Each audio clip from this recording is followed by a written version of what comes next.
The honourable member for Thunder Bay, Superior North. Thanks, Mr. Speaker. Infrastructure is the backbone of any economy. Canada's economic success depends on smart and strategic investment in infrastructure programs.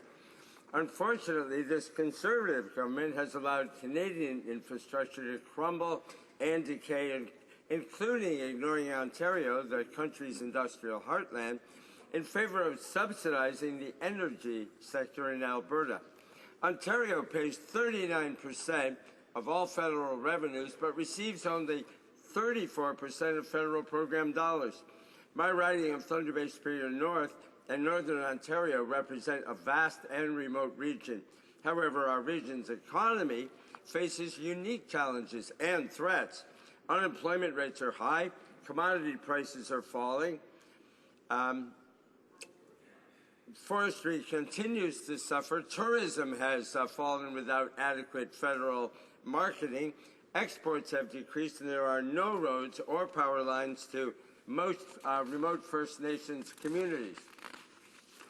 Economic growth rate in Canada from 2006 to now, under these Conservatives, has fallen to a minuscule 1.77%, the lowest growth rate since 1930, Mr. Speaker. The wrong economist is running Canada. The IMF estimates that Canada pays out an astonishing $34 billion a year in subsidies and untaxed externalities to the fossil fuel industries. That's $34 billion a year to some of the wealthiest corporations in Canada, while total investments in infrastructure, the building block of our economy, are receiving only a quarter of much at about $7.5 billion a year. The population of Canada is 35 million. That means, if you do the math, a whopping $952, almost $1,000 a year, of energy subsidies from every Canadian to the oil sector.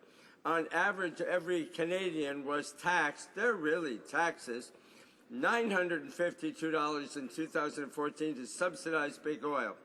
This is on top of the payments we make through our energy bills.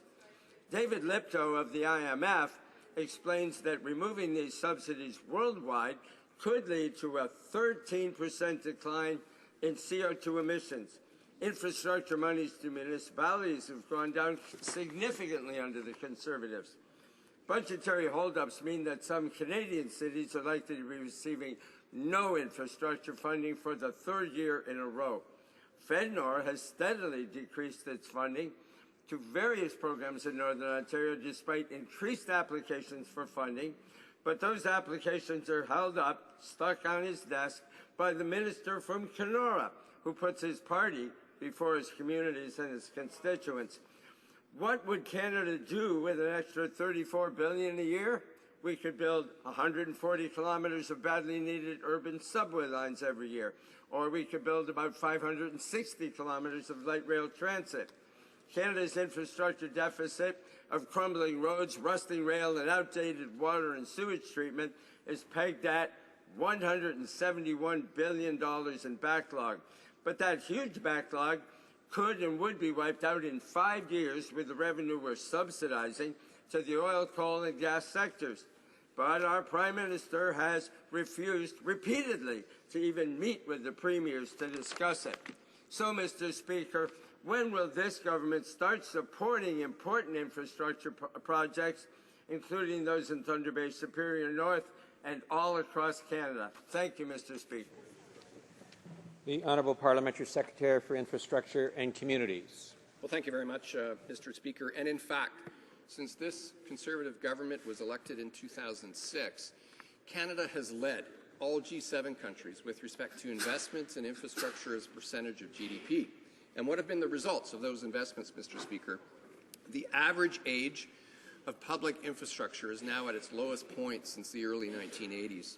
Our government recognizes that public infrastructure is the backbone of our communities and that investing in infrastructure is vital to ensuring strong, sustainable, and healthy communities with thriving economies. And that's why this government is providing an unprecedented $80 billion for public infrastructure over the next 10 years. This includes the $53 billion New Building Canada plan, the largest and the longest federal infrastructure plan in our country's history. The plan was designed following extensive consultation with our partners. It provides flexible and predictable federal funding in support of infrastructure projects of national, regional, and local significance, and it's made up of a number of different funds.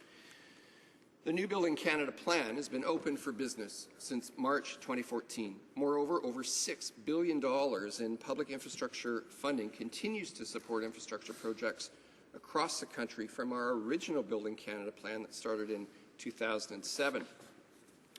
Providing almost $2 billion of predictable funding per year directly to municipalities, the federal gas tax fund has been significantly improved since 2006. Not only have we expanded its eligible categories to support a greater variety of projects, our government has extended it, doubled it, indexed it, and legislated it as a permanent source of federal infrastructure funding. Moreover, municipalities can pool, bank, and borrow against this funding, allowing them more flexibility in addressing their local needs. Municipalities, including Thunder Bay, can count on the federal gas tax fund. In fact, last year, Thunder Bay used contributions from the federal gas tax fund to help revitalize their local roads and bridges. Thunder Bay received more than $6.2 million in 2014 alone through the federal gas tax fund. The plan also contains the $14 billion New Building Canada Fund, which is geared towards funding projects of importance to provinces, territories, and municipalities. Under the provincial territorial infrastructure component, each Canadian province and territory will receive a base amount plus a per capita allocation over the life of the program. Our government is working with provinces and territories to identify projects, and we are processing proposals as quickly as they come in. And we look forward to considering investing in further projects that Thunder Bay deems critical, just as we will for all municipalities across Canada. Our government is focused on creating the right conditions for economic growth and prosperity. Thank you, Mr. Speaker. The honourable member for Thunder Bay Superior North. Mr. Speaker, it is great that Paul Martin was forced into sharing gas tanks with the municipalities by Jack Layton. But the priorities of this Conservative government are completely out of whack. While other countries are investing in infrastructure, Canadians are left dodging potholes and falling bridges, along with antiquated sewers that back up into our basements in Thunder Bay Superior North. Meanwhile, Canada is a world leader when it comes to handouts to rich multinational oil corporations. This government needs to smarten up, stop taxing average citizens each at $952 last year, and giving that money to oil execs to stash in Bermuda and Panama. Instead, when will this government be giving the infrastructure to municipalities across Canada the attention that they deserve and they need? Thank you, Mr. Speaker. The Honourable Parliamentary Secretary. Well, thank you very much, Mr. Speaker. Our government recognizes that investing in public infrastructure is vital to ensuring strong, sustainable, and healthy communities with thriving economies. That's why this government is providing an unprecedented $80 billion for public infrastructure over 10 years, which includes our New Building Canada plan. This plan has been open for business since March 2014, and over $6 billion in funding continues to flow from our existing infrastructure programs. And last year, the City of Thunder Bay used contributions from the Federal Gas Tax Fund to help rehabilitate their local roads and bridges. Our government is working with provinces and territories to identify their top infrastructure priorities, and we are processing proposals as quickly as they come in. And we look forward to considering investing in projects that Thunder Bay deems critical, just as we will for all Canadian municipalities, to ensure the long-term prosperity of this country. Thank you very much, Mr. Speaker.